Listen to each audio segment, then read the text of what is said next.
ассалому алайкум бинандагони гиромӣ. ҳамасола 1 сентябр ҳамаи муассисаҳои таълимии мамлакат дари худро барои хонандагон ва донишҷӯён боз мекунанд ки ин албатта барои аҳли илму маориф ва наврасону ҷавонон хушҳолкунанда аст. рӯзи аввали таҳсил рӯзи дониш ва дарси сулҳ унвон гирифтааст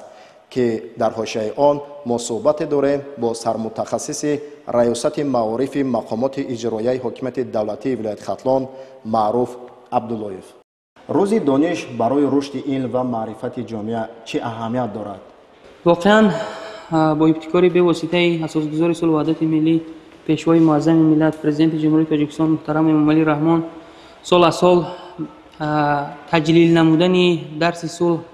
ва ифтихор доштан аз иштирок дар ин чорабиниҳо барои ҳар як нафар корманди соҳаи маориф хонандагони муассисаҳои таълимӣ як рӯҳияи тоза мебахшад, чунки хеле ки аз солҳои қаблӣ медонем бо мақсади шиносоӣ бо рафти таълим дар муассисаҳои таълимӣ ва ҳамзамон табрикоти худи асосгузори сулҳ ваҳдати миллӣ пешвои миллат ҳамасола дар арафаи рӯзи дониш ва дарси сулҳ ба тамоми кормандони соҳаи маориф ироа мегардад. воқеан ин рӯзи дониш ва дарси сулҳ барои тамоми кормандони соҳаи маорифи ҷумҳурии тоҷикистон як рӯзи муқаддас ва як рӯзе аст ки воқеан барои тамоми сокинон ҳамчун ид аст. дар ин рӯз тамоми омӯзгорони муассисаҳои таълимӣ либоси нав ба бар мекунанд. хонандагони муассисаҳои таълимӣ бо як рӯҳияи тоза оғози соли таҳсил таҷлил мекунанд ва тамоми муассисаҳои таҳсилоти миёнаи умумиро як муҳити фазои идона ба бар мекунад. ҳатто симхонаҳои муассисаҳои таълимӣ бо як фазои идона омода карда мешаванд ва дар рӯзи дониш ва дарси сулҳ дар ҳар як муассисаи таълимӣ соати алоҳида ҷудо гардидааст ки роҳбарони синфҳо бо хонандагони муассисаҳои таълимӣ ин дарсро баргузор мекунанд. дар баргузории дарси сулҳ бо хонандагон вобаста ба дастовардҳои замони соҳиби истиқлолӣ, аҳамияти сулҳ дар сартосарии кишвар ва сулҳу оромӣ, суботи сиёсӣ ба тоҷикистони азизи мо чӣ дастовардҳоро ҳадия намуд, тамоми он дастовардҳое ки дар ин замони соҳиби истиқлолӣ мо ба он ноил гардидем бо хонандагони муассисаҳои таълимӣ вобаста ба ин суҳбат гузаронда мешавад.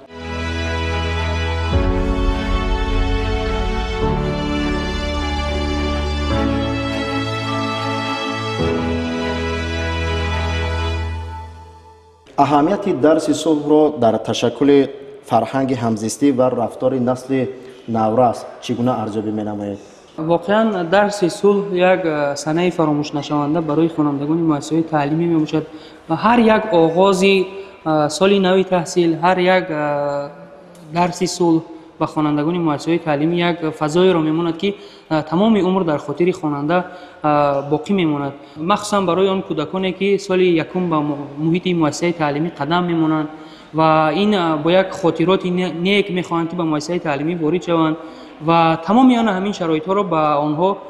омӯзгорони муассисаҳои таълимӣ, роҳбарони муассисаҳои таълимӣ шароит фароҳам меоранд. муҳити синфхона баргузории дарси сулҳ ба хонандагон имконият медиҳад ки бори дигар эҳсоси онҳоро ба ватандӯстӣ дарк намоянд ки сулҳу оромии кишвар имрӯз побарҷост ва барои ором будани ин кишвар, барои ноил гардидан ба ин дастовардҳои замони соҳиби истиқлолӣ, барои таҳсил намудан дар чунин муассисаҳои барҳаво ки имконият аз замони соҳиби истиқлолии кишвар аст ва маҳз ҳамаи ҳамино заминаи сулҳу оромӣ дар кишвар аст. дарси сулҳ ва рӯзи дониш аввали рӯзи соли таҳсил ба хонандагон имконият медиҳад ки вобаста ба ҳамин аҳамияти бузург доштани сулҳ дар саросарии кишвар ба худ маълумоти дақиқ пайдо кунанд ва ҳамзамон як муҳитеро фаро мегирад дар синфхона ки омӯзгорон танҳо дар мавриди дастовардҳои замони соҳиби истиқлолӣ суҳбат мекунанд. ин аз дарсҳои муқаррарие ки вобаста ба дигар ҷашнҳо баргузор мегардад. ҳамзамон роҳбарони синфҳо давоми соли таҳсил тибқи ҷадвали тасдиқ гардида дарсҳои тарбиявӣ баргузор мекунанд, вале ин дарси сулҳ комилан аз дарсҳои тарбиявӣ фарқкунанда аст. дар ин дарс пурра омӯзгорон роҳбарони синфҳо вобаста ба дастовардҳои замони соҳиби истиқлолӣ ва аҳамияти сулҳ бо хонандагон суҳбат мекунанд ва ин водор мекунад хонандаро ки ба бедор кардани ҳисси ватандӯстӣ, ҳисси худшиносӣ, ҳисси сулҳудӯстии хонандагон таъсир мекунад ва онҳо аҳамияти сулҳро дар пешрафту нумӯи кишвари азизамон дарк мекунанд.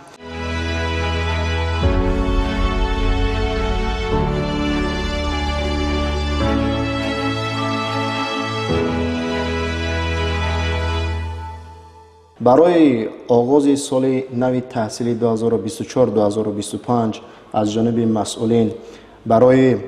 بگم که در فضای یک آباد و آرام و آسایشته کشور به تحصیل فرا گرفتن نسل نورس چه تدبیرها روی دست گرفته شده است؟ مسئله بعد انجام سال تحصیل مؤسسه‌های تحصیلات میانه عمومی شهر نویا کودکستان ها از تعمیر جاری برآورده میشوند و به سال نو تحصیل آماده کرده میشوند. طبق حسابات‌هایی که شعبه معارف شهر نویا ولایت پیشنهاد نمودند، الکی زیاده از 90% مؤسسه‌های تحصیلات میانه عمومی از تعمیر جاری برآورده شدند و در آن مؤسسه‌های تعلیمی که قسمت تعمیرشان باقی مانده است، اون قسمت بیرونی رنگ و بارکنی بیناهای مؤسسه تعلیمی است. کوشش میکنند که تمامی آن یک مؤسسه‌های تعلیمی رو با یک فضای ایدانه به سال نو تحصیل آماده سازند و خیلی که میدونیم طبق ترتیب که وزارت معارف و علم جمهوری تاجیکستان معین نموده است، در تمام شهر نویا مجلس‌های جنبشی وسیع کارمندان ساحه معارف برگزار گردید. آموزگاران، راهبران مؤسسه‌های تعلیمی در مشورت‌های علاهیده‌ای که برگزار گردید به خود برای برگزار نمودن یک سال تحصیل نو موادها و متدیک‌های نوی تحصیل را آموختند و آن کمبودی‌هایی که در سال گذشته بود در این مشورت‌ها بررسی گردید. موضوعهایی که برای آموزگاران، دیرکتوران، معاونان دیرکتور هیئت به تعلیم، راهبران گروه‌های دورکنی صفت تحصیلات و دیگر نفرانی که در مؤسسه‌های تعلیمی وظیفه‌های گوناگون را بر دوش دارند، میان هر یک آنها در علاهیدگی سمینارهای مشورتی و دستوردهی برگزار گردید. مؤسسه‌های تعلیمی که از تعمیر برآورده شدند، تمامی مؤسسه‌های تعلیمی را یک فضای ایدانه به بر گرفته است و همه آماده همین برگزاری درس صلح، روز دانش و پیام تبریکی اساسگزار صلح و وحدت ملی پیشوای ملت پرزیدنت جمهوری تاجیکستان محترم امامعلی رحمان میباشند و خیلی که میدونیم در پیام‌های تبریکاتی رهبریت عالی کشور در این روز سال‌های قبلی یک قطار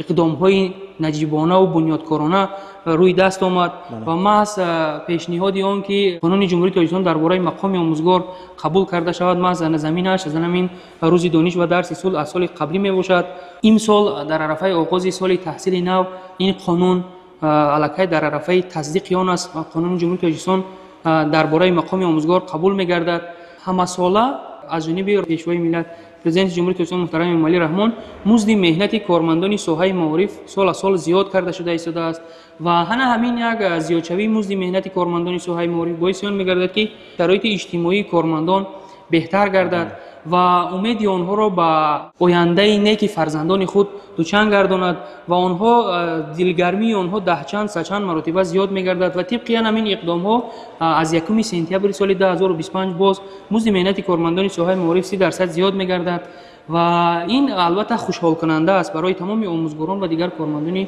ساحه معارف. در این زمینه آموزگاران را می‌باید که برای بیشتر به تعلیم و تربیت فرا گرفتن نسل نورس کوشش‌های زیاد نمایند. در سال نو تحصیل کدام برنامه‌ها و تشبس‌های سازندگی و آبادانی در مؤسسه‌های تعلیمی حدود ولایت عملی کرده می‌شوند؟ سال تحصیلی 2024-25 برای تمام کارمندان ساحه معارف با یک دستاوردهای نظررس جنبش گردید و محض به نوبت گرفتن همین دستاوردهای کارمندان ساحه معارف آموزگاران خوانندگان مؤسسه‌های تعلیمی را به نوبت گرفته از جانب رهبریت ولایت ختلان رئیس ولایت دولتعلی سعید جهت قدرشناسی آموزگاران مؤسسه‌های تعلیمی خوانندگانی که در حرکت‌های المپی فعالانه اشتراک نمودند در آزمون‌های جمهوری از خود دانش و مهارت بلند نشان دادند. از جانب رهبریت ولایت برای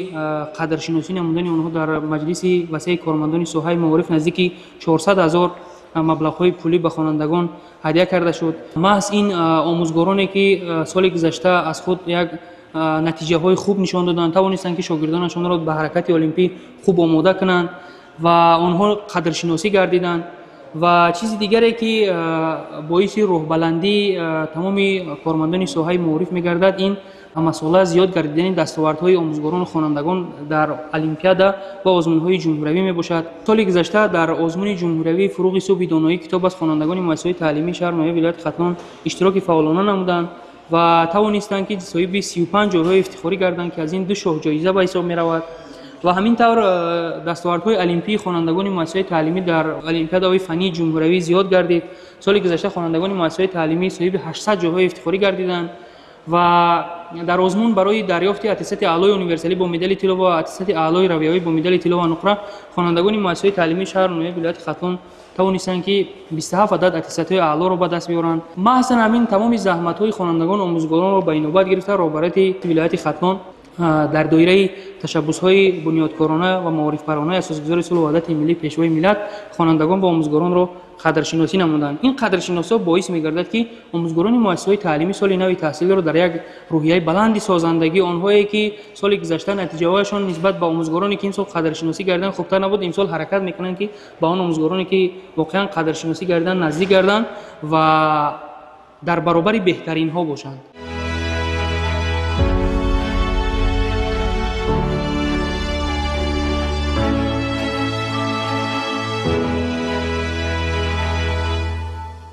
بهر رشد مینبعدی ساحه و به موفقیت‌های بیشتر نائل شدن چه اقدام‌ها روی دست گرفته شده است؟ با دستگیری‌های به واسطه بنیادکارانه تشبس‌های اساسگذار صلح و وحدت ملی پیشوای ملت پرزیدنت جمهوری تاجیکستان محترم امالی رحمان رهبریت ولایت محسن امین سیاست خیرتمندانه را دستگیری نموده. تمامی آموزگاران کارمندان ساحه معارف کوشش میکنند که دستاوردهایی که سالی قبلی داشتن از جمله چیزی که ما بالاتر قید کردیم دستاوردهای نظررس بودند در پی این سال تحصیلی که الکی آغاز میگردد در نزد خود مقصدهای نو گذاشتند و کوشش میکنند که خوانندگان را و مخصوصا امروز در سراسر کشور دور ولایتی آزمون جمهوری فروغ صبح دانایی جنبست گردید و خوانندگان مؤسسه‌های تعلیمی از تمام شهر و ناحیه‌های ولایت در این آزمون فعالانه اشتراک نمودند و الکی آن خوانندگانی که رخصت به دور جمهوری را گرفتند از جانب مسئولین کارمندان ساحه معارف و آموزگاران در یک روحیه نو برای آزمون‌های نوبتی آماده کرده می‌شوند و چخیلی که می‌دانیم با تشبس به واسطه رهبریت عالی کشور که مخصوصاً تشکیل کننده این آزمون خودی اساسگذار صلح و وحدت ملی پیشوای ملت پرزیدنت جمهوری تاجیکستان محترم امالی رحمان میباشند و سال گذشته مبلغ گذاری آزمون رو 100% زیاد کردند و الکی این سال اون خوانندگانی که سالهای قبلی اشتراک کردند و پیروز نگردیدند این سال میتوانند که اشتراک کرده صاحب جایهای افتخاری گردند و مکافات‌های پولی سر کرده از همین دورهای شهری و ناحیوی ولایتی تا دور جمهوری مبلغ‌ها زیاد کرده شدند. تمام همین هوسمندی‌ها باز هم خوانندگان و آموزگاران مؤسسه‌های تعلیمی را وادار می‌کند که جهتی غالب گردن خوانندگانشان در آزمون‌های جمهوری تدبیرها را جانب نمایند. امروزها در دایره کارهای آبادانی و سازندگی به مناسبت تجلیل از جشن مقدس ملی 35 سالگی استقلالیت دولتی در تمام ساحه‌ها روند کارهای آبادانی و سازندگی با وسعت جریان دارد. در این زمینه برای رشد ساحه معارف چقدر انشاءات نوی ساحه به نقشه گرفته شده است و در دایره این تجلیل بگیم که تا امروز چند انشاءات ساخته مورد بهره برداری قرار داده شدند؟ در پیامی اساسگذار صلح و وحدت ملی پیشوای ملت پرزیدنت جمهوری تاجیکستان محترم امالی رحمان از 28 دکمبر 2024 ذکر گردید و در نزد تمام ساکنان و دیگر کارمندان ساحه معارف مقصد گذاشتند که در هر یک دهه‌های نوبنیاد که زیاده از 100,000 اهالی دارند باید حتما تشکیل یک مؤسسه تحصیلات تا مکتبی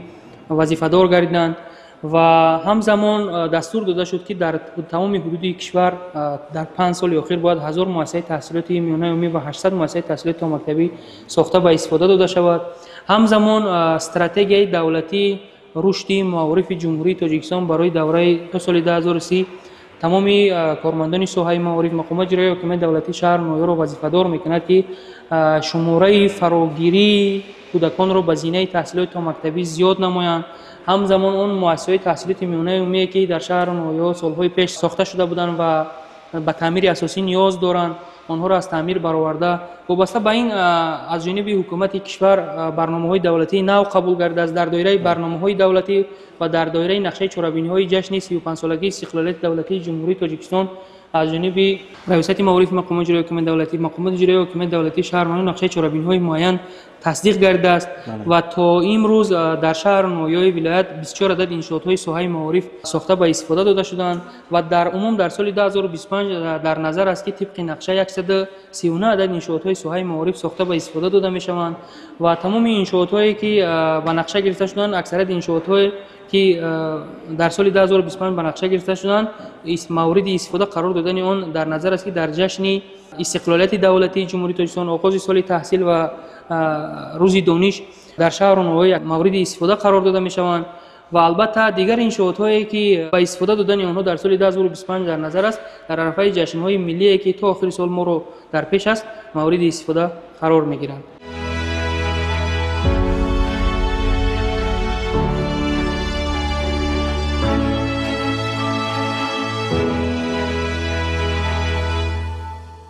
عموما کارمندان ساحه معارف ولایت ختلان روز دانش و درس صلح را چگونه در کدام روحیه در کدام سطح استقبال می‌گیرند؟ از جانب حکومت جمهوری تاجیکستان به مقامات اجرایی حکومت دولتی شهر نو برقیه‌ها ارسال گردیده است و طبق برقیه‌های مذکور در تمام مؤسسه‌های تحصیلات میانه عمومی تجلیل روز دانش و درس صلح توصیه داده شده است ولی بدون برگزار نمودن یگان چرابینی‌هایی که خراجات زیادتی دارند این علاقه در برقیه‌ها تاکید کرده شده است و از جانب ریاست معارف مقامات اجرایی حکومت دولتی ولایت ختلان جدول تقسیمات کارمندان ساحه معارف جهت تبریک رساندن تبریکات به هر یک مؤسسه تعلیمی در هر یک شهر نویای ولایت آماده گردیده است. همزمان با عنوان مدیران شعبه‌های معارف شهر نویا برقیه ارسال گردیده وظیفه دار کرده شدند که جهت رسانیدن تبریکات و در یک فضای صلح و آرامی در یک فضای ایدانه تجلیل نمودن روز دانش و درس صلح در تمام مؤسسات تعلیمی اشتراک کنند. در دل هر یک کودکی که به مؤسسه تحصیلات میانه عمومی قدم می‌نهد یک تخم امید کاشته و آن خوانندگانی که سال تحصیلی گذشته البته موفق گردیدند و آنهایی که این سال هم آمادگی جدی دارند برای موفق گردیدن در آزمون المپیادها تمامی همین راه اندازی نمودن تدبیرهای سازندگی علاقه کارمندان ساحه معارف آماده می باشند. درس صلح جوانان را تشویق می نماید که علم را آموزند، حیات را دوست دارند، یکدیگر را احترام کنند و به پایداری صلح و ثبات بیشتر سهم گذارند. بیننده های عزیز، همصحبت ما بودند سرمتخصص ریاست معارف مقامات اجرایی حکومت دولتی ولایت ختلان معروف عبداللایف پیرامون روز دانش و درس صلح. تنسیت و موفق بمانید.